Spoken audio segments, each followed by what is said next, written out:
साथियों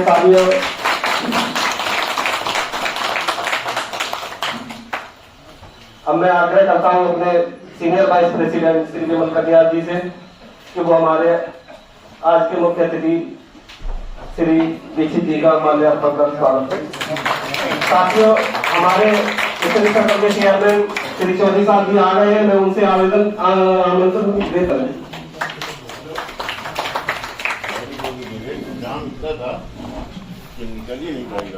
अब मैं आग्रह करता हूं अपने चेयरमैन स्टडी सर्कल से पीएम चौधरी जी से कि वो आज के मुख्य अतिथि महोदय का माल्यार्पण कर स्वागत करें।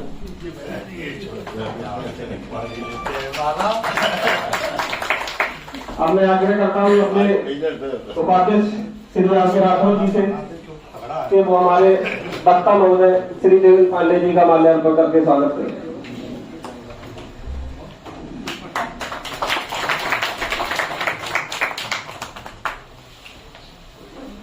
अब मैं आग्रह करता हूं अपने पूर्व अध्यक्ष श्री आरसी वाजपेयी जी से कि वो इलाहाबाद से पधारे हमारे वक्ता श्री यशोदेवी शुक्ला जी का माल्यार्पण कर स्वागत। साथियों तालियां कम बज रही है, जरा तालियां तो बच्चे करनी चाहिए। अब मैं अपने पूर्व अध्यक्ष पांडे जी का माल्यार्पण करके स्वागत।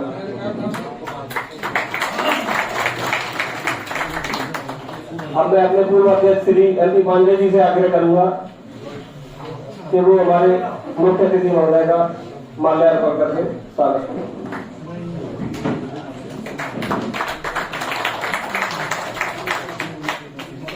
अब मैं अपने पूर्व अध्यक्ष श्री ए निगम जी से आग्रह करूंगा कि वो हमारे मुख्य अतिथि श्री दीक्षित जी का माल्यार्पण करके स्वागत करें।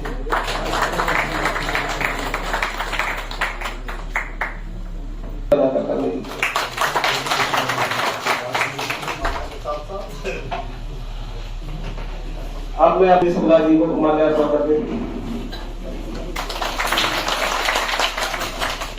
अब मैं आमंत्रित करता हूं अपने सेक्रेटरी लाइब्रेरी श्री सुनील पाल जी को वो आए और देवेंद्र पांडे जी का माल्यार्पण करके स्वागत करें।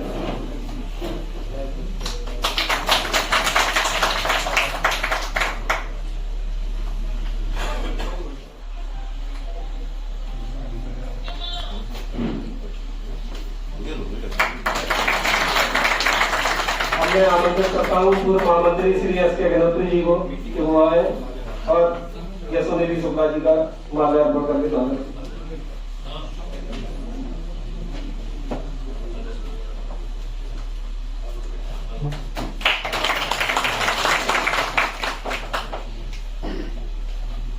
साथियों मुख्य अतिथि महोदय को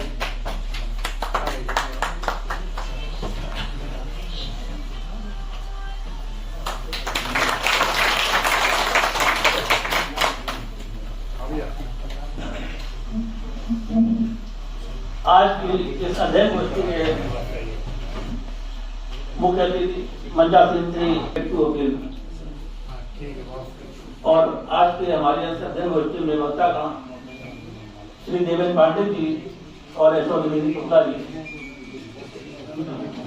chairman study circle Shri PM Chaudhary ji, संघ के वरिष्ठ उपाध्यक्ष विमल कटियार जी, उपाध्यक्ष आर के राठौर जी, महामंत्री विजयमोहन गुप्ता जी और संकक्ष में उपस्थित हमारे वरिष्ठ लोग साथियों, मैं आज की इस अध्ययन गोष्ठी में आप सभी का हार्दिक स्वागत और अभिनंदन करता हूँ। साथ ही साथ मैं आज की इस अध्ययन गोष्ठी के chief guest Shri AP Rao Dikshit ji का विशेष आभार व्यक्त करता हूँ, जिन्होंने हमें बहुत ही शार्ट नोटिस में आज की इस अध्ययन गोष्ठी में चीफ गेस्ट बनने के हमारे आमंत्रण को स्वीकार किया और हमारे बीच उपस्थित हुए, हमारे संघ के गौरव को बढ़ाया। इसलिए मैं उनके प्रति विशेष आभार व्यक्त करता हूँ। मैं आज के अपने वक्तागणों के प्रति आभार व्यक्त करता हूं। जैसा कि आप सभी को मालूम है कि आज ये स्टडी सर्किल एनुअल रिटर्न 990 और अपील पर रखी गई है, क्योंकि इस समय 31 दिसंबर सभी को पता है कि एनुअल रिटर्न की लास्ट डेट है और एनुअल रिटर्न में भरते समय तमाम भ्रांतियां आती हैं। आईटीसी को लेकर तमाम भ्रांतियां हैं। ये भी होता है कि हम किस कालम में इसको भरेंगे, इसका क्या इफेक्ट होगा, कहीं कोई डबल इफेक्ट तो नहीं होगा। इन्हीं भ्रांतियों को दूर करने के लिए आज 990 पे इन्हीं चीजों को चर्चा करते हुए यह अध्ययन गोष्ठी आयोजित की गई है। यह आज के वक्ता देवेंद्र पांडे जी इस विषय वस्तु पर प्रकाश डालेंगे। और जैसा कि जो दूसरा हमारा विषय है अपील, जिसके वक्ता यशवंत शुक्ला जी हैं, तो आजकल जो हमारी नोटिसें आ रही हैं एसएमपी 10 या अन्य नोटिसों में, उनमें भी तमाम प्रकार के जो मिसमैच होते हैं उसके आधार पर टैक्स लग रहे हैं। टैक्स के बाद हमें अपील पे जाना होता है। अपील पे जाने के लिए अपील के प्रावधानों से, अपील की बारीकियों से हमारे यशवंत शुक्ला जी आप सभी को अवगत कराएंगे। मैं अपने दोनों आज के अध्ययन गोष्ठी के वक्तागणों के प्रति आभार व्यक्त करता हूँ कि उन्होंने हमारे इस अध्ययन गोष्ठी में समय दिया और हमारे बीच उपस्थित हुए। साथ ही साथ मैं इस स्टडी सर्किल के चेयरमैन श्री पीएम चौधरी जी का भी आभार व्यक्त करता हूँ।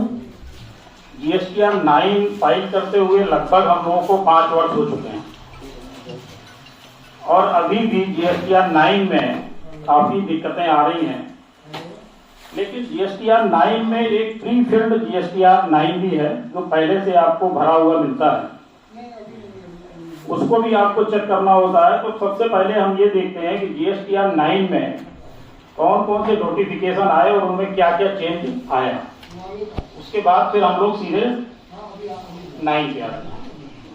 तो अभी जो लेटेस्ट नोटिफिकेशन आया है, ये नोटिफिकेशन नंबर 22/2022, ये आया है 15 नवंबर 2022। इस नोटिफिकेशन के द्वारा इन्होंने ये चेंज कर दिया कि जो अभी तक आप आईटीसी क्लेम कर लेते थे सितंबर के रिटर्न तक, उसको इन्होंने एक्सटेंड किया और अब आप वो आईटीसी क्लेम कर सकते हैं अक्टूबर के रिटर्न तक और उसकी फाइलिंग 30 नवंबर तक की। यानी जीएसटीआर 9 में जो अब आपकी आईटीसी रिफ्लेक्ट करेगी वो 30 नवंबर तक की करेगी। तो एक तो ये चेंज अभी जो लेटेस्ट आया है वो है कि 30 सितंबर के बजाय 30 नवंबर तक के जो रिटर्न फाइलिंग है उनकी आईटीसी वहां पर वो लेगा।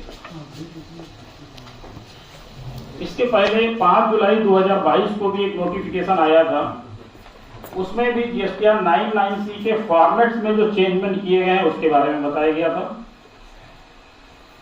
और इसके पहले था 5 जुलाई को ही एक और नोटिफिकेशन था जिसमें उन्होंने जो अभी तक ये था कि 2 करोड़ टर्नओवर तक का रिटर्न जिन भी व्यापारियों का है उनके लिए जीएसटीआर 9 ऑप्शनल हुआ करता था।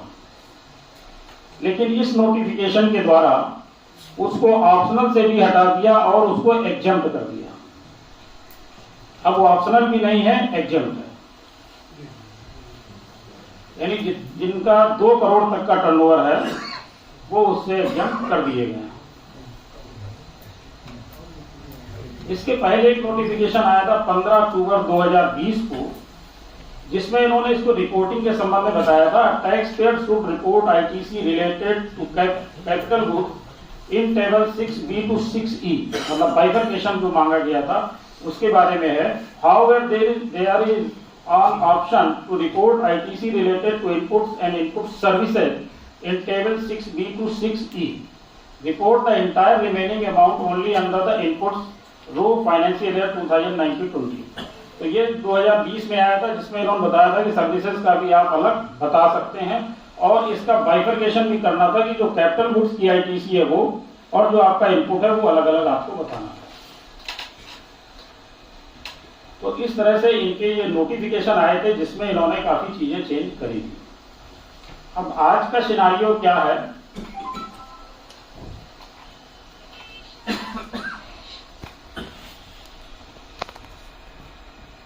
तो सबसे पहले कुछ टेबल्स के बारे में हम लोग देख लेते हैं जिससे चीजें हम लोगों को थोड़ा सा रिमाइंड रहे। क्योंकि ये प्रोजेक्टर पर नहीं है कि ये आपको पता लगे कि किस टेबल की हम बात कर रहे हैं और किस टेबल में क्या हमें भरना है। तो रेडी है तो आपको इसमें फिल करना है। The details of ITC availed through table 4A of GSTR 3B are auto populated in this table and the same is non editable। तो ये ऑटो पॉपुलेटेड है और नॉन एडिटेबल है। तो इसमें सबसे पहले हमें ध्यान ये रखना है कि ये वो ITC है जो हमने अपने GSTR 3B में क्लेम की है, यानी जो भी हमने फाइलिंग के वक्त उसमें ITC फिल कर दी है वही यहाँ पर रिफ्लेक्ट करेगा। अब इसके बाद 6B में जब हम आते हैं तब हमें यहाँ पर ध्यान देने की जरूरत पड़ती है, वो ये कि inward supplies other than imports and inward supplies liable to reverse charge but include service received from SCZ। The total required categorization of ITC claimed on all inward supplies other than import and those subject to reverse charge but include supplies received from SCZ into input, capital and services. Table 4A5 of Form GSTR 3B may be used for filing of these details। अब यहाँ पर ये कह रहे हैं कि जो आपने GSTR 3B में ITC क्लेम कर ली है वो तो रिफ्लेक्ट हो गई आपके 6A में। अब 6B में आपको भरनी है। तो 6B में उन्होंने बाइफरकेशन मांगा है कि जो आपने ITC क्लेम की थी वो हमने आपको 6A में दे दी, लेकिन 6B में आपको बाइफरकेट करके बताना है कि इसमें से हमारी कितनी इनपुट इसमें से है। अगर उसमें कोई डिफरेंस है तो वो बताना है। तो अब बात आती है कि यहाँ पर जो 6B में हम भरते हैं ITC, तो क्या हमने जब GSTR 3B फाइल किया था वहां पर भी बाइफरकेट किया था? क्योंकि मोस्टली देखने में ये आता है कि जब हम GSTR 3B फाइल करते हैं तो सब कुछ उसमें घटा जोड़ लेते हैं और टोटल अमाउंट वहां पर फिल कर देते हैं। तो जब हमने वहां पर टोटल अमाउंट फिल करी होगी तो फिर जब हम यहां पर आके बाइफरकेशन करना शुरू करते हैं तभी हमारी प्रॉब्लम क्रिएट होनी शुरू होती है। या तो फिर वहां पर अगर हमने उसको कंसोलिडेटेड फिगर दी है, अगर कुछ हमें लेस करना था तो हम लेस कर लिया, अगर हमें कुछ ऐड करना था तो हमने ऐड कर लिया, और उसके बाद हमने GSTR 3B में टोटल फिगर फिल करी है, तो यहाँ पर भी हमें उस चीज का ध्यान रखना होगा कि इनपुट में हमें उसी हिसाब से ITC क्लेम करनी पड़ेगी। होता यही है कि जब GSTR 9 की बात आती है और GSTR 9 फॉर्म को हम देखते हैं तो सबसे पहले समस्या यही खड़ी होती है कि कौन सी टेबल में हमें क्या फिल करना है। और वो समस्या इसीलिए खड़ी होती है क्योंकि यहां पर वो बाइफरकेट करके हमसे मांग रहा होता है, लेकिन GSTR 3B में तो हमने बाइफरकेट करके भरा नहीं होता है। तो जब हमने वहां पर बाइफरकेट करके नहीं भरा हुआ है तो यहां पर बाइफरकेट कैसे करेंगे? इसका मतलब ये हुआ कि जिस समय हमने GSTR 3B फाइल किया था उस समय हमने इसके बारे में क्या सोचा था, या क्या हमने उसका कोई चार्ट बनाया था कि हमने इसमें क्या ऐड किया है और क्या माइनस किया है?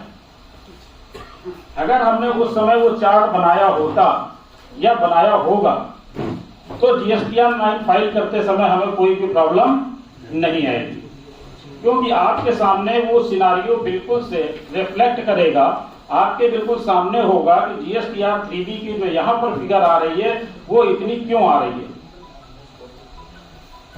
क्योंकि वहां पर तो हमने सब कुछ ऐड करके या माइनस करके डेबिट नोट, क्रेडिट नोट, जो कुछ भी है, माल वापसी, सब कुछ वहां पर घटा दिया। इवन ये भी कर लिया कि अगर पिछले साल का भी कुछ है तो वो भी घटा दिया, पिछले साल की कोई लायबिलिटी है वो भी घटा दी, पिछले साल का कुछ रह गया था वो भी जोड़ दिया।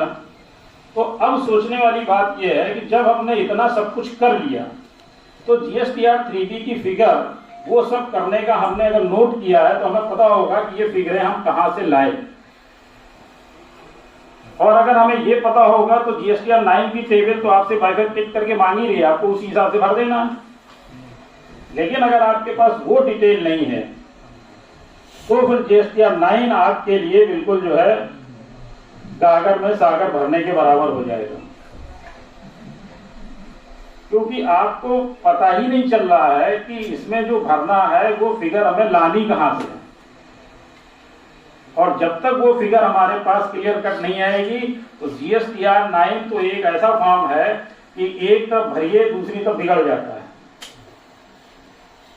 दूसरी तरफ ठीक करिए तो तीसरी तरफ बिगड़ जाता है, तीसरी तरफ ठीक करिए तो चौथी तरफ बिगड़ जाता है। क्योंकि टेबल का हाल तो यही है।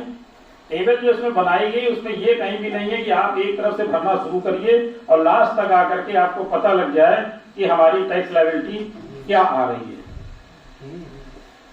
तो सबसे बड़ी दिक्कत इसमें जो आती है वो यही है। वो अभी ये बताएंगे।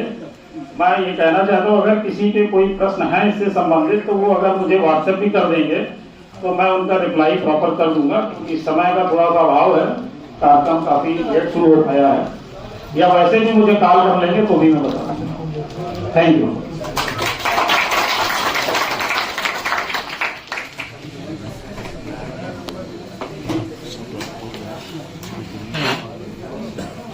धन्यवाद हमारे वक्ता महोदय श्री देवेंद्र पांडे जी।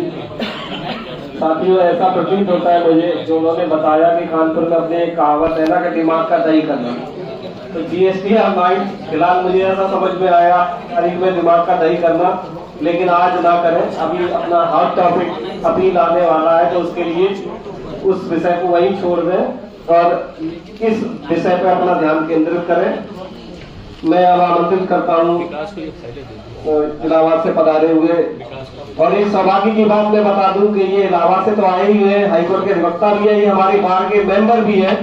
तो मैं चाहूंगा सभी लोग तालियां बजा के इनका स्वागत करें। मैं आमंत्रित करता हूँ श्री शुक्ला।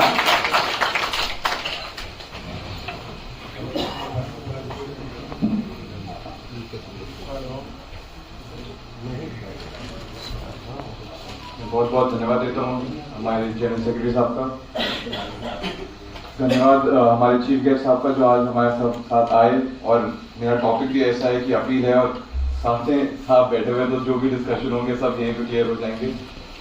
बाकी मैं बहुत दिल से धन्यवाद देता हूँ हमारे प्रेसिडेंट साहब का और हमारे बाकी सब बार मेंबर का जो कि आज हमारे समक्ष है। टाइम थोड़ा कम है तो सीधे सीधे अपील के टॉपिक से चालू करते हैं। अपील के कुछ सेक्शन जो कि डील किए जाएंगे आज और जो जरूरी है वो 107 के बाद फोन करना है, जो कि कहता है appeal before the appeal authority, 112 जो appeal before the appeal tribunal है। अब ये सवाल हमसे कोई नहीं पूछेगा कि ट्रिब्यूनल कंपनी के साथ आज बैठे हुए हैं, इसका जवाब आपको भी नहीं मालूम।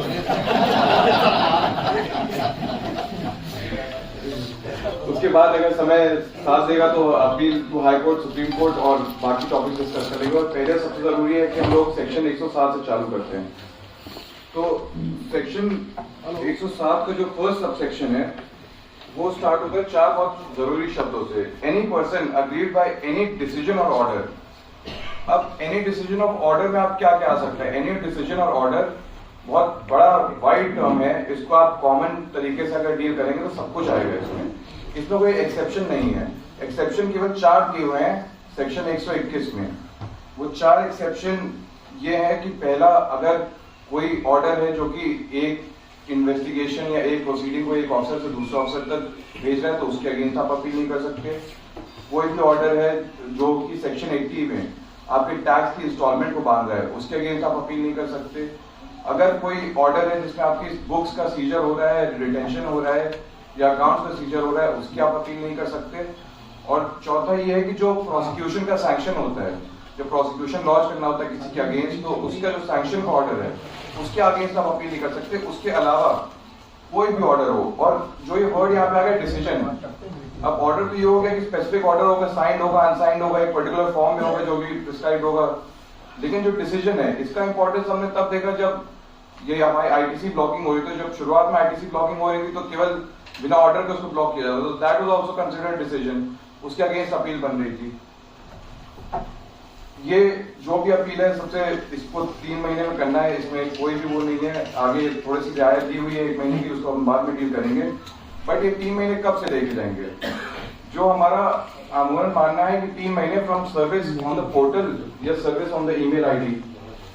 अब क्या सर्विस ऑन द पोर्टल को हम ये मान सकते हैं कि यहाँ पर सर्विस हो गया? क्योंकि अगर आप ध्यान से पढ़ें तो आखिरी का जो वर्ड है 3 months from the date on which the said decision or order is communicated to such person.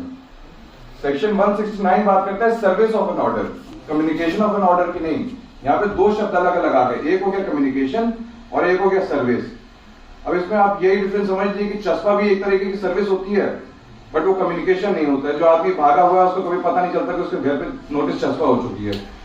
तो सब माने ना माने, लेकिन हमको ये ग्राउंड हमेशा लेके चलना है कि केवल पोर्टल पे डाल देने से सर्विस नहीं हो जाती, क्योंकि हम एक व्यापारी हैं, हमारे नाम पे रजिस्ट्रेशन है। हमसे ये एक्सपेक्ट नहीं किया जा सकता कि हम रोज बैठ के पोर्टल खोल के बैठे रहे।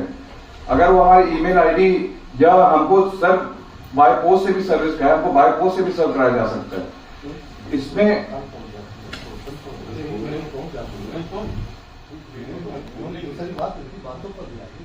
जो टिक वाला फोन चलाते हो कैसे देखेंगे आप? मेल आईडी की तो सर्विस मानी गई है।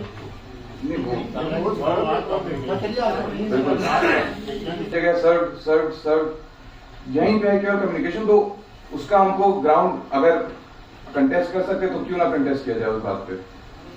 कम्युनिकेशन में receiving of the order is not essential. तब आप भेज दिया मान लो चलिए। तो 3 महीने का समय है इसमें। खैर अब दो जगह सर ये हुआ कि क्या किस चीज को पहले माना जाएगा। पहले ऑर्डर अगर पोर्टल पे अपलोड हो गया तो उसको डेट ऑफ सर्विस मानी जाएगी कि नहीं मानी जाएगी। उसमें दो केस लॉ है, एक गुजरात हाईकोर्ट का और अभी एक रिसेंटली आंध्र प्रदेश हाईकोर्ट का है। लेकिन दोनों के फैक्ट्स ऐसे थे कि जहां पे बाय पोस्ट भी सर्विस हुई थी उनको, तो उन्होंने कहा कि बाय पोस्ट भी आपको सर्विस हुई है। जो गुजरात वाला है उसमें पोर्टल पर नहीं अपलोड हुआ था, वो अपील नहीं कर पा रहे थे, तो उन्होंने कहा जो डेट रखी जाएगी वो रखी जाएगी जब से पोर्टल पे अपलोड हुआ। और आंध्र प्रदेश ने कहा क्योंकि आपके उस पर बाय पोस्ट भी सर्विस हुआ तो आपको पहली डेट वही मानी जाएगी कि जब से आपके पोर्टल पे अपलोड हुआ। लेकिन जहां हमको सर्विस नहीं हो रही है, ईमेल, अब हमारे पास ईमेल आईडी नहीं, बहुत सारे जो अभी रजिस्ट्रेशन कैंसिल हुए हैं उसमें ज्यादातर जॉब वर्कर्स हैं, कॉन्ट्रैक्टर्स हैं, जिनके पास फोन नहीं चलाना आता है, जो बेसिक भाषा नहीं समझ पाते हैं इंटरनेट की, कंप्यूटर की, वो नहीं पहुंच पा रहे। तो एक अगर ये हमको सर्व करा दिया जाए तो हम इस पे कंटेस्ट कर सकते हैं कि हमें कम्युनिकेटेड नहीं था, हमको पता नहीं था ये बात। अब यही सेक्शन इसी के साथ तो हम सबसेक्शन 2 पे आते हैं। सबसेक्शन 2 डिपार्टमेंट की अपील है कि जहां पे भी कमिश्नर को लगता है कि कोई एडजुडिकेटिंग अथॉरिटी ने कोई ऑर्डर ऐसा कर दिया है जिसपे उनको अपील दाखिल करनी चाहिए, तो जो माननीय कमिश्नर साहब हैं या माननीय कमिश्नर हैं उसको पॉइंट्स डिटरमाइन करेंगे कि कौन कौन से पॉइंट पे वो अपील फाइल होगी, और वहां से 6 महीने के अंदर वो अपील फाइल हो जानी चाहिए। अब ये पॉइंट्स ऑफ डिटर्मिनेशन इस जगह पे जरूर रहेंगे, क्योंकि अगर कभी हमारे साथ ऐसा होता है तो हमको सबसे पहले देखना होगा कि पॉइंट्स ऑफ डिटर्मिनेशन उसमें है कि नहीं है। ये केवल इस पे नहीं हो सकता कि हमको लग रहा है इसलिए है। There should be a rational behind it, there should be there is a reason in speaking order. उसके प्रिंसिपल्स पूरे फॉलो होने चाहिए एडजुडिकेशन के। इसमें सबसेक्शन 3 भी स्टेट अपील के बारे में है, जो कि कहता है कि अगर वो एप्लीकेशन भी सबमिट कर देंगे एप्लीकेट अथॉरिटी के सामने तो उसको अपील की तरह डील कर लिया जाएगा और उसको वैसे ही डील किया जाएगा। अब सबसेक्शन 4 आता है, जो कि मेरे हिसाब से तो जीएसटी का सबसे ड्रैकोनियन सेक्शन है। आप हमारे ऊपर पेनल्टी लगाइए 100%, 200%, 300%, लेकिन आप हमारे जब भी अपील को राइट रिस्ट्रिक्ट करते हैं तो हम उसकी रेमेडी को नहीं अचीव कर पाते। तो सबसेक्शन 4 कहता है कि जो 3 महीने का टाइम आपको सबसेक्शन 1 दे रहा था from the date of order when the order was communicated to you, उसके बाद से 1 महीने और आपको दिया जा सकता है अगर आप अपील अधिकारी को सेटिस्फाई कर पाए कि ये 1 महीने में हम क्यों नहीं कर पाए। There should be some reason, और वैसे भी कंट्रोलेबल है। लेकिन अब इसका ये पूछा जाए कि अगर 4 महीने हो चुके हैं उसके बाद क्या करना है, तो क्योंकि इसमें सारे कोर्ट्स का, हर तरीके के कोर्ट का यही कहना है कि जो भी स्टैट्यूटरी लिमिटेशन है, जो एक कोड में या एक्ट में प्रोवाइडेड लिमिटेशन है, उसको फॉलो होगा। अब दूसरी बात ये आ गई कि अब section 5 of limitation act, section 5 of limitation act हमेशा जुडिशियल प्रोसीडिंग के सामने लगेगा। यहाँ पे एक एग्जीक्यूटिव प्रोसीडिंग है, एक एडजुडिकेशन प्रोसीडिंग है। यहाँ पे सेक्शन 5 वैट में होता था, क्योंकि वैट में प्रोवाइडेड था सेक्शन 5 के अंदर सफिशिएंट कॉज से डिले कंडोन किया जा सकता है। यहाँ पे कोई भी डिले कंडोनेशन की पावर सफिशिएंट कॉज को देखते हुए नहीं है कि वो सेक्शन 5 की एप्लीकेशन लगा सके, वो है, लेकिन जब जुडिशियल उस पर आता है, जब हाई कोर्ट और यहाँ तक आते हैं तो उनके पास ये पावर इन्होंने प्रोवाइड करी है, बट पहले 2 लेवल पे नहीं करी हुई है। तो जो भी अपील है इसमें मतलब यही रहे, अपना एंडेवर यही रहना चाहिए कि भाई 4 महीने फाइल हो जाए, बट अब कोई प्रोप्राइटर बीमार है, किसी के घर में कोई कुछ हो गया, कोई 3 महीने कोमा में, अब कह रहे 4 महीने कोमा में कोई है, वो कैसे अपील फाइल कर देगा? अब आप कह दो कि वो अपना मोबाइल कोमा में जाने से पहले अपना मोबाइल अपना अकाउंटेंट है उसको देके जाता तो बात अलग है, फिर तब हो सकती थी। नहीं तो इसके अगेंस्ट मैं हमारे बार के अध्यक्ष जी से मैं रिक्वेस्ट करूंगा कि आप सब लोग मिलकर अपने रिप्रेजेंटेशन दें, क्योंकि ये जो प्रॉब्लम है ये लोग आप लोग फेस कर रहे हैं यहाँ पे। जैसे 4 महीने हो जाते हैं, अच्छा इसमें साहब भी कुछ नहीं कर सकते क्योंकि साहब के पास वो पावर ही नहीं है, ट्रैक्ट है, एक्ट पावर नहीं दे पा रहा है, तो उसमें उनको दिक्कत हो रही है। तो इसके रिप्रेजेंटेशन तो ये सब आप लोग आगे दें, तो उस पर कुछ जब फाइनेंस कमीशन या किसी का फाइनेंस एक्ट है तो उस बात हो। अब इसमें 5वां जो पॉइंट है कि every appeal under this section shall be in such form and manner as prescribed and shall be verified. अब such form and manner deal करता है section rule 108 of CGST rule, और verified in such manner as may be prescribed वो rule 26 कहता है। अब इसी के साथ साथ हम लोग अगर रूल 108 को देखें तो रूल 108 के बेसिक 3 चीजें हैं कि जो भी आप अपील फाइल करेंगे वो फॉर्म APL 01 में होगी, उसके साथ साथ सारे रिलेवेंट डॉक्यूमेंट्स रहेंगे, इलेक्ट्रॉनिकली फाइल होगी, अदरवाइज अगर नोटिफाइड है तो फॉलो होगी। मेरे हिसाब से अभी भी आप वो कर सकते हैं, लेकिन एक सर्कुलर आ गया है, नोटिफिकेशन नहीं आया है, वर्ड नोटिफिकेशन है। सेकेंड जो चीज आ जाती है कि APL जो फॉर्म है वो साइन होना चाहिए। अब इसमें EVC हम लोग जो करते हैं मोस्टली OTP से करते हैं। OTP के अलावा फॉर सेफ्टी एंड सिक्योरिटी आप अपने अपील मेमो को ग्राउंड्स को साइन करवा के अगर अपलोड कर सके अपार्ट फ्रॉम जो फॉर्म है आपका, तो वो एक प्रिकॉशन थोड़ा सा हम देख सकते हैं। अब इसमें जो तीसरी बात आती है कि जो ये इंपॉर्टेंट आ जाता है, certified copy of the decision और order appeal against shall be submitted within 7 days. आपने आज अपील फाइल करी, अगले 7 दिन के अंदर आपको सर्टिफाइड कॉपी वहां पे सबमिट करानी है। ये इंपॉर्टेंट इसलिए हो जाता है क्योंकि जो हमारी date of filing of appeal है वो यहीं से हो जाएगी। अगर आपने 7 दिन के अंदर अपील फाइल करने के 7 दिन के अंदर सर्विस करा दिया ऑर्डर का, तो जो प्रोविजनल फर्स्ट डे है जहां पे आपकी अपील फाइल हुई थी, प्रोविजनल एक्नॉलेजमेंट जनरेट हुआ था, वही आपकी अपील फाइलिंग डेट मान ली जाएगी, फाइनल एक्नॉलेजमेंट जनरेट हो जाएगा, अपील का नंबर पड़ जाएगा। लेकिन अगर वो 7 दिन से डिले होता है तो फिर वो जो जब तक डिले हुआ है तब तक उसमें आ जाएगा कि आपको यहाँ तक का टाइम देखना पड़ेगा। इसमें अभी काफी सारे कंटेंशन हाईकोर्ट में और कई लेवल पे चल रहे हैं, बट कोई फाइनल अभी किसी का वो आ नहीं पाया कि इसमें क्या डेट ऑफ सर्विस मानी जाएगी। ऑल्दो इसमें एक मुझे जहां तक याद है उड़ीसा हाईकोर्ट ने ये कहा था कि 7 दिन में अगर आपने वो नहीं कराया है सर्विस ऑफ सर्टिफाइड कॉपी, तो it is merely a defective appeal, it can not be said that the appeal has not been filed.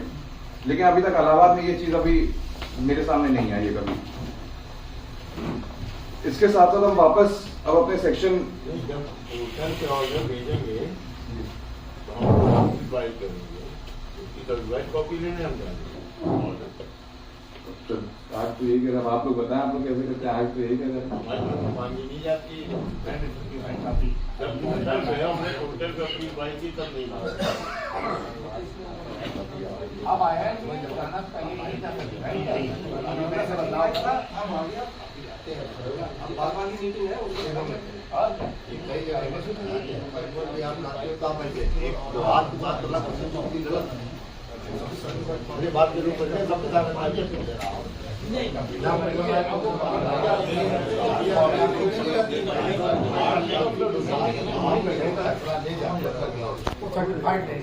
Important और कॉन्ट्रोवर्शियल सबसेक्शन है।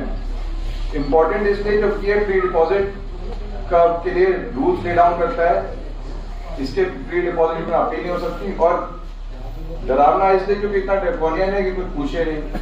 अब आपके अगेंस्ट एक्स पार्टी ऑर्डर हो जाता है या नोटिस हो जाती है जिसमें आपकी 1 करोड़ की टैक्स लायबिलिटी डिसाइड हो जाती है।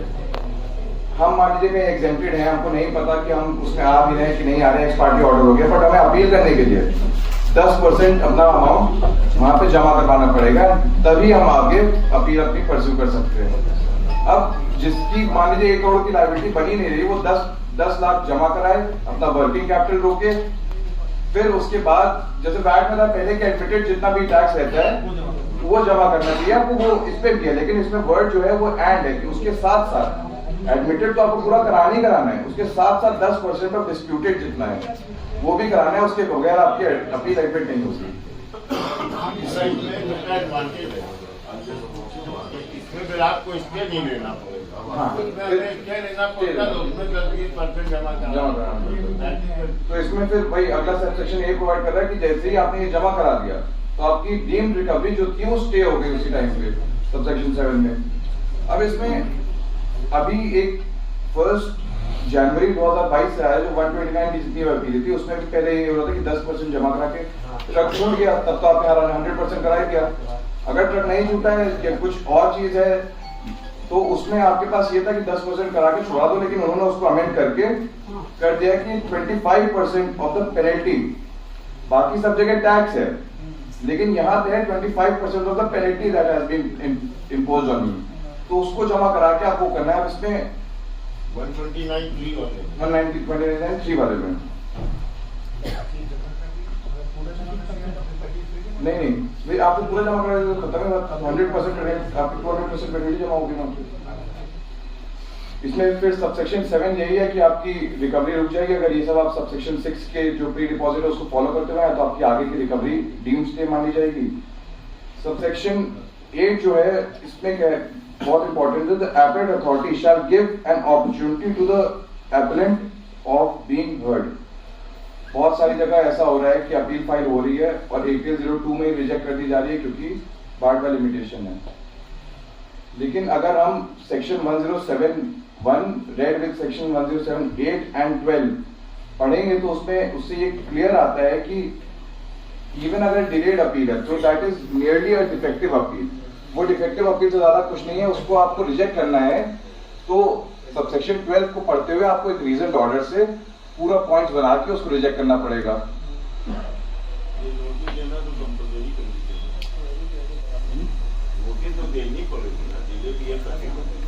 हाँ आपको मतलब वही जो आप 2-3 केसेस में ऐसा हुआ कि आपने APL 01 में फाइल किया, APL 02 में बिना प्रोविजनल करे बिना फाइनल करे उसको रिजेक्ट कर दिया अपील डिसमिस करके, नॉट बार्ड वाली लिमिटेशन या कुछ करके। तो उसमें मेरा जो अंडरस्टैंडिंग है जो मैंने फाइल किया वो यही है कि आपको वो एडमिट करनी पड़ेगी, हमको एक टाइम देना पड़ेगा कि हम अपने आप को बताएं, आपकी पावर में नहीं है आप ठीक है आप तब उसको रिजेक्ट कर दीजिए, उसमें कोई वो नहीं है। फिर अब सबसेक्शन 9 आ गया जो कि कहता है कि अगर सफिशिएंट कॉज दिया गया है तो तीन एडजर्नमेंट तक दिए जा सकते हैं, उसके बाद 3 एडजर्नमेंट से ज्यादा नहीं दिए जाएंगे। इसमें तो कोई वो डिस्प्यूट है नहीं, पहले भी सबने सर्विस टैक्स में एक्साइज में सबने यही लॉ था कि 3 एडजर्नमेंट मैक्सिमम आपको देने हैं, उसके बाद आप अपील एक्स पार्टी में डिसाइड कर सकते हैं। सबसेक्शन 10 से स्टार्ट होता है कि अगर आपने कोई भी ग्राउंड अपनी अपील में छोड़ दिया है तो आप उसको आगे with the permission of the appellate authority आप उसको अपनी अपील में इनकलकेट कर सकते हैं, उसको ऐड कर सकते हैं और वो भी आपके नॉर्मल ग्राउंड्स की तरह रिकॉर्ड किए जाएंगे। तो अगर आपको कहीं लग रहा है कि मान लीजिए हमारे पास एक पर्टिकुलर कागज नहीं है जिसको हमको लगाना है अपील में कुछ करना है तो आप अपनी अपील दाखिल कर दें, उस ग्राउंड को ना लें अभी के लिए, बाद में एक रीजन देते हुए कि ये कागज या ये एविडेंस तब हमारे पास नहीं था, हम इसको अब लगा रहे हैं, ये एप्लीकेशन लेके ये एडमिट हो सकती है वहां पे, तो इससे हमारा प्रोसेस भी फास्ट हो जाएगा और क्योंकि अगर प्रोविजन दिया तो उसका फायदा भी उठा सकेंगे हम लोग। अब सबसेक्शन 11 की जब बात आती है तो वो कहता है कि the appellate authority shall after making further inquiry as may be necessary pass an order confirming modifying or annulling the decision और ऑर्डर। अब जो मैं बात पहले कह रहा था कि वो APL 02 में नहीं रिजेक्ट कर सकते, वो बात इससे स्ट्रेंथन हो जाती है कि उनको या तो अपने ऑर्डर से कंफर्म करना है, मॉडिफाई करना है या एनएल करना है, 3 पावर है उनके पास, वहीं से सीधे बैठे बैठे, और ये सब ऑर्डर में होगा, वहीं से ऑर्डर APL 02 कोई ऑर्डर नहीं होगा उसको सीधे सीधे वहीं से रिजेक्ट कर सकते हैं। अब हमारे पास सबसेक्शन 12 आ गया। सबसेक्शन 12 में अभी बात हो रही थी कहीं और, मैं सुन रहा था कि अगर देखा जाए तो सबसेक्शन 12 में जो पॉइंट्स हैं उसमें यह है कि ऑर्डर कैसा होगा। सबसेक्शन 12 कहता है कि जो ऑर्डर होगा वो ऑर्डर इन राइटिंग होगा, वो पॉइंट्स ऑफ डिटर्मिनेशन स्टेट करेगा और reasons of such decision share करेगा। अगर आपने एक लाइन लिख के किसी की अपील रिजेक्ट कर दी तो वो सबसेक्शन 12 के हिसाब से ऑर्डर नहीं होगा, उसको आप उसके अगेंस्ट आप अपील में ये ग्राउंड ले सकते हैं कि ये ऑर्डर, इसको ऑर्डर ये रीजन नहीं है, पॉइंट टू डिटर्मिनेशन नहीं है। अच्छा, ये जो आता है कि ऑर्डर ऐसा कैसे कैसे होगा, ये सीपीसी से आता है। तो जो भी जज सीपीसी को जानता है वो तुरंत इस बात को पकड़ लेता है और यहीं पे वो कह देता है कि पॉइंट ऑफ डिटर्मिनेशन और रीजंस कहीं है नहीं, रिकॉर्डेड नहीं है। तो ये बात भी एक चीज हम लोगों को ध्यान में रखते हुए चलनी हुई है। सबसेक्शन 13 आता है कि वो एक्सपेडिशियसली ट्राई करेंगे डिसाइड करने का कि अपील डिसाइड हो जाए हमारी। फिर सबसेक्शन 14 आता है कि जब भी डिस्पोजल हो जाएगा तो एपेलेट अथॉरिटी कम्युनिकेट करेगी कि ऑर्डर पास हो गया है एपेलेंट को। ये कम्युनिकेशन उसको अब यही है कि आप फिर से वही बात आगे कि अपील का ऑर्डर ऑनलाइन अपलोड हो गया या APL 02 ऑनलाइन अपलोड हो गया और कम्युनिकेट किया कि मतलब उनको घर भिजवाया, तो उसमें ये 2 डिफरेंस आ जाएंगे।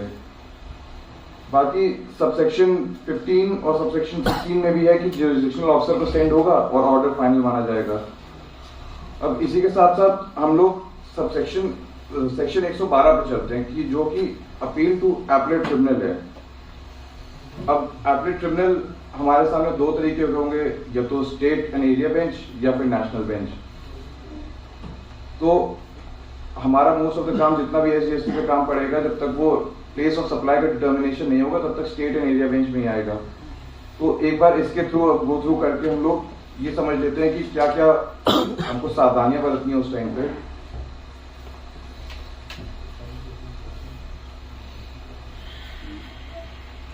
तो सेक्शन 112 कहता है कि वही डेफिनेशन जो सेक्शन 107 में थी कि एनी पर्सन जो कि अग्रीव्ड हो ऑर्डर अंडर सर्कल के चेयरमैन है, और इतने अच्छे अच्छे वाइट टॉपिक्स हमको यहाँ पे रखने का मौका देते हैं। और बाकी सारे अधिकारियों को जो यहाँ पे आए हुए हैं, मैं सबको बहुत धन्यवाद देता हूँ। Thank you.